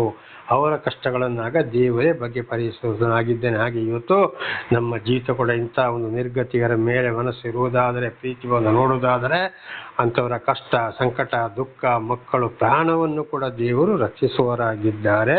ಅವರು ಒಳ್ಳೆಯವರು ಎಣಿಸಿಕೊಳ್ಳುವರಾಗಿ ಇವತ್ತು ನೋಡಿ, ಪುನೀತ್ ರಾಜಕುಮಾರ್, ಆಟ ರಾಜ, ಇಂಥವ್ರು ಇವತ್ತು ಇಂಥವ್ರು ಬಹಳ ಜನ ಇವತ್ತು ಹೊಗಳ್ತಾ ಇದ್ದಾರೆ. ಇಂಥ ಆಶ್ರಮಗಳು ಬೇಕಾದಷ್ಟಿವೆ. ಆದರೆ ಕೆಲವರು ಹಣ ಸಂಪಾದನೆಗಾಗಿ ಆಶ್ರಮ ಮಾಡ್ತಾ ಇದ್ದಾರೆ, ಶಾಲೆ ಮಾಡ್ತಾ ಇದ್ದಾರೆ, ಆಸ್ಪತ್ರೆ ಮಾಡ್ತಾ ಇದ್ದಾರೆ. ದೇವರ ಹೆಸರನ್ನು ಇಟ್ಟುಕೊಂಡು ಖಂಡಿತವಾಗಿ ಇದು ದೇವರಿಂದ ಬಂದಿದ್ದೆಲ್ಲ ಲೋಕದಿಂದ ಸೈತಾನನ ಕಾರ್ಯವಾಗಿದೆ. ದೇವರ ನಾಮಕ್ಕೆ ಸ್ತೋತ್ರವಾಗಲಿ. ಹಲ್ಲೆಲೂಯಾ. ಯೆಹೋವನೇ ಅವನನ್ನು ಶತ್ರುಗಳ ಅಧೀನಕ್ಕೆ ಕೊಡಬೇಡ. ನೋಡಿ, ಇಂಥವ್ರನ್ನ ಅವರು ಏನೇ ಆಗ ದಾವೀದರಸರು ಏನು ಹೇಳ್ತಾರೆ, ಇಂಥವ್ರು ಏನಾದರೂ ಅವ್ರ ಕೈ ಬಂದು ದೇವರೇ ನಿನ್ನ ಮಾತಿಗೆ ಏನಾದರೂ ಒಂದು ತಪ್ಪಿ ನಡೆದರೂ ಕೂಡ, ತಪ್ಪಿ ಹೋದರೂ ಕೂಡ ಶತ್ರುಗಳ ಕೈಗೆ ಒಪ್ಪಿಸಬೇಡ, ಶಿಕ್ಷೆಗೆ ಒಪ್ಪಿಸಬೇಡಪ್ಪ. ಅಂಥವ್ರನ್ನು ನಿನ್ನ ಪ್ರೀತಿಯಲ್ಲಿ ನಡೆಸು, ನಿನ್ನ ಪವಿತ್ರಾತ್ಮರ ಮೂಲಕ ನಡೆಸು, ಕಾವಲು ದೂತರ ಮೂಲಕ ರಕ್ಷಣೆ ಕೊಡಪ್ಪ ಅಂತೇಳಿ ಅಂಥವರಿಗಾಗಿ ದಾವೀದರಸರು ಮಾತನ್ನು ಹೇಳಿದರು ದೇವರ ಹತ್ರ. ಹಾಗೆ ನಾವು ಕೂಡ ಇಂಥ ಧನ್ಯರಿಗೆ ನಾವು ಕೂಡ ದೇವರಲ್ಲಿ ಹೇಳಬೇಕು, ದೇವರೇ ಅವರನ್ನು ಕ್ಷಮಿಸು, ಏನಾದರೂ ಅವರಲ್ಲಿ ತಪ್ಪು ಬಂದು ಹೋಗಿದ್ದರು ಕ್ಷಮಿಸಪ್ಪ. ನೋಡು, ಈ ರೀತಿ ಅವರ ಮೂಲಕ ನೀನು ಕೆಲಸವನ್ನು ಮಾಡಿಸ್ತಾ ಇದ್ದೀಯಲ್ಲ, ಆಶೀರ್ವದಿಸು, ಕ್ಷಮಿಸು, ನಿನ್ನ ಪ್ರೀತಿಯಲ್ಲೇ ನೀನು ನಡೆಸು ಅಂತೇಳಿ ಇಂಥವರಿಗಾಗಿ ನಾವು ಕೂಡ ದೇವರಲ್ಲಿ ಪ್ರಾರ್ಥಿಸಬೇಕು ಅಂತ ಇದರ ಅರ್ಥವಾಗಿದೆ. 3ನೇ ವಚನ, ಅವನು ಅಸ್ವಸ್ಥನಾಗಿ ಬಿದ್ದುಕೊಂಡಿರುವಾಗ ಯೆಹೋವನು ಅವನನ್ನು ಉದ್ಧರಿಸುವನು. ನೋಡಿ, ಕಾಯಿಲೆ, ಕಷ್ಟ, ಸಂಕಟ, ದುಃಖಗಳು ಬಂದಾಗ ಯಾರು ಇದಕ್ಕಿಲ್ಲದವರನ್ನು ಪರಾಮರಿಸ್ತಾರೋ, ಯಾರು ಅವರಿಗೆ ಬೇಕಾದವನ್ನು ಸಹಾಯವನ್ನು ಮಾಡ್ತಾರೋ, ದೇವರು ಮಾಡಿಸ್ತಾರೋ, ಅಂಥವರಿಗಾಗಿ ಅವರನ್ನು ಅಸ್ವಸ್ಥನಾಗಿ ಅಂಥವ್ರು ಬಿದ್ದಾಗಲೂ ಕೂಡ ದೇವರು ಉದ್ಧರಿಸುವನು. ಇದನ್ನೇ ನಾನು ಕೂಡ ಹೇಳಿದ್ದು. ಡೆಂಗಿ ಬಂದಾಗ ರಕ್ಷಿಸಿದರು, ಕೊರೋನಾ ಬಂದಾಗಲೂ ಕೂಡ ನಾನು ಸಾಯಬೇಕಂತ ಪರಿಸ್ಥಿತಿ ಬಂತು, ಅದರಲ್ಲಿ ಕೂಡ ದೇವರು ನನ್ನನ್ನು ರಕ್ಷಿಸಿದರು. ಅಸ್ವಸ್ಥನಾಗಿ ಬಿದ್ದಾಗ, ಕಾಯಿಲೆ ಕಸಗಳು ಬಂದಾಗ, ನಾನಾ ರೀತಿಯಲ್ಲಿ ನನ್ನನ್ನು ದೇವರು ಒಬ್ಬಂಟಿಗನಾಗಿದ್ದರೂ ಕೂಡ ದೇವರು ಇತರರ ಮೂಲಕ ನನ್ನ ರಕ್ಷಿಸಿದರು. ಅವರು ಧನ್ಯರ ಮೂಲಕ ಮಾತ್ರ, ದೇವರಿಗೆ ಯಾರ ಮೇಲೆ ಪ್ರೀತಿ ಇದೆ ಅವರ ಮೂಲಕ ಮಾತ್ರ ಒಳ್ಳೆಯ ಕಾರ್ಯಗಳನ್ನ ಮಾಡಿಸ್ತಾರೆ ಹೊರತು ಎಲ್ಲವರ ಕೈಯಲ್ಲಿ ಕೆಲಸವನ್ನು ಮಾಡಿಸುವುದಿಲ್ಲ. ಉದಾಹರಣೆಗೆ, ಒಬ್ಬೊಬ್ಬರಿಗೆ ಬೇಕಾದ ಕೋಟಿ ಇರ್ತದೆ, ಅವರು ಅಂಥವರಿಗೆ ಸಹಾಯ ಮಾಡ್ತಾರೆ ಹೊರತು ಇಂಥ ಬಡ ಬಗ್ಗರಿಗೆ, ಅನಾಥರಿಗೆ 1 ರೂಪಾಯಿ ಕೂಡ ಸಹಾಯ ಮಾಡೋರಲ್ಲ. ಕಾರಣ ದೇವರಿಗೆ ಅವರ ಮೇಲೆ ಪ್ರೀತಿ ಇಲ್ಲ, ತೀರ್ಪು ಆಗಿ ಹೋಗಿದೆ. ಆದರೆ ಕಷ್ಟ, ಸಂಕಟ, ದುಃಖದಲ್ಲಿ ಬಿದ್ದಿರುವಾಗಲೂ ಯಾರು ಈ ರೀತಿ ಕಷ್ಟ, ಸಂಕಟ, ದುಃಖದಲ್ಲಿ ಇರುವವರನ್ನ ಪರಾಮರಿಸ್ತಾರೋ, ದೇವರಿಂದ ಆಶೀರ್ವಾದ ಹೊಂದಿದವರು, ಅವರ ಮೇಲೆ ದೇವರಿಗೆ ಪ್ರೀತಿ ಇದೆ ಅಂತ ಆಗಲೇ ಹೇಳಿದಾಗೆ, ಪುನೀತ್ ರಾಜಕುಮಾರ್, ಆಟ ರಾಜ, ಇಂಥವ್ರು ಭಾಳ ಜನ ಇರಬಹುದು. ಆದರೆ ಈ ಇಬ್ಬರು ಮಾತ್ರ ನನಗೆ ಭಾಳ ಚೆನ್ನಾಗಿ ಗೊತ್ತಿದೆ. ಆಮೇಲೆ ನನಗೆ ಪರಿಚಯ ಆದಂಥ, ಇವತ್ತು ದೇವರು ಅರಿತುಕೊಂಡಂಥ ಕುಟುಂಬಗಳಲ್ಲಿ ಕೇವಲ ಒಂದು 3-4 ಕುಟುಂಬದವರು ಮಾತ್ರ ಇವತ್ತು ಏನಾಗಿದ್ದಾರೆ, ಈ 31 ವರ್ಷ ಈ ದೇವರೊಂದಿಗೆ ಜೀವಿಸುವ ಜೀವಿತದಲ್ಲಿ ಒಂದು 4 ಕುಟುಂಬದವರು ಮಾತ್ರ ಈ ರೀತಿ ಒಂದು ಕರುಣೆ ತೋರ್ತಾ ಇದ್ದಾರೆ. ಬಾಕಿ ಬೇಕಾದಷ್ಟು ಇದ್ದರು, ಅವರವರಿಗೆ ಪ್ರೀತಿ ಇದ್ದವರಿಗೆ, ಬೇಕಾದಷ್ಟು ಇದ್ದವರಿಗೆ ಸಹಾಯ ಮಾಡಿಕೊಂಡು ಹೊರತು ಇಂಥವರಿಗೆ ಅವರು ಕೊಡುವವರು ಅಲ್ಲ. ದೇವರ ನಾಮಕ್ಕೆ ಸ್ತೋತ್ರವಾಗಲಿ. ಇದು ನಾಳೆಗೂ ಮುಂದುವರಿಯುತ್ತದೆ. ಪ್ರಾರ್ಥನೆ ಮಾಡಿಕೊಳ್ಳೋಣ. ಸರ್ವ ಸೃಷ್ಟಿಕರ್ತನ ತಂದೆಯ ದೇವರೇ, ಮಗನ ದೇವರೇ, ಪರಿಶುದ್ಧಾತ್ಮನೇ, ನಿಮ್ಮ ನಾಮಕ್ಕೆ ಸ್ತೋತ್ರ ಸ್ವಾಮಿ. ಇವತ್ತಿನ ಒಂದು ಸಂದೇಶವನ್ನು ನನ್ನ ಸಹೋದರ ಸಹೋದರಿಗೆ ನೀವು ತಿಳಿಸಿದ್ದೀರಿ. ಇದನ್ನೆಲ್ಲ ಚೆನ್ನಾಗಿ ಅರ್ಥ ಮಾಡಿಕೊಂಡು ನಿಮ್ಮ ವಾಕ್ಯಕ್ಕೆ ವಿಧೇಯರಾಗಿ ಜೀವಿಸಿ ನಿಮ್ಮಿಂದ ಆಶೀರ್ವಾದ ಹೊಂದಲು ಬೇಕಾದಂಥ ವಿಶೇಷವಾದ ಜ್ಞಾನವನ್ನು ಅವರಿಗೆ ಅನುಗ್ರಹಿಸಿರಿ. ಏನಾದರೂ ಜ್ಞಾನದ ಕೊರತೆ ಇದ್ದರೆ ಅವರಿಗೆ ವಿಶೇಷವಾದ ಜ್ಞಾನವನ್ನು ಕೊಡಿರಿ ಕರ್ತನೇ. ಅವರ ಮಕ್ಕಳನ್ನು ಅವರು ಅದೇ ಮಾರ್ಗದಲ್ಲಿ ನಡೆಸಿ ಇತರರಿಗೂ ಸಹಾಯ ಮಾಡಿಕೊಂಡು ದಾನ ಧರ್ಮ ಮಾಡಿ ಜೀವಿಸುವಂತೆಯೂ, ಸಾಕ್ಷಿಗಳಾಗಿ ಜೀವಿಸುವಂತೆಯೂ ಆಶೀರ್ವದಿಸಿರಿ. ವಾಕ್ಯಗಳಿಗೆ ಏನಾದರೂ ತಪ್ಪಿ ಹೋಗಿದ್ದರೂ ಕೂಡ ಅವರನ್ನು ಕ್ಷಮಿಸಿ, ಪಾಪ ಪರಿಹಾರ, ರಕ್ಷಣೆ ನಿಮ್ಮಿಂದಲೇ ಹೊರತು ಬೇರೆ ಯಾರಿಂದಲಲ್ಲ. ನೀವೊಬ್ಬರೇ ದೇವರು. ಘನ, ಮಾನ, ಮಹಿಮೆ ನಿಮ್ಮೊಬ್ಬರಿಗೆ ಯುಗ ಯುಗಾಂತರಕ್ಕೂ ಸ್ತೋತ್ರ ಉಂಟಾಗಲಿ. ಈ ಎಲ್ಲ ಪ್ರಾರ್ಥನೆಯನ್ನು ಯೇಸುವಿನ ನಾಮದಲ್ಲಿ ನಿಮಗೆ ಸಮರ್ಪಿಸಿದ್ದೇನೆ. ಪರಲೋಕದಲ್ಲಿರುವ ನಮ್ಮ ತಂದೆಯ ದೇವರೇ, ಆಮೇನ್. ಇದನ್ನು ಕೇಳುತ್ತಿರುವ ನನ್ನ ಸಹೋದರ ಸಹೋದರಿಯರಿಗೆ ನಿಮಗೂ ನನ್ನ ಹೃದಯಪೂರ್ವಕವಾದಂಥ ಧನ್ಯವಾದಗಳು. ದೇವರು ಎಲ್ಲ ರೀತಿಯಲ್ಲಿ ನಿಮ್ಮನ್ನು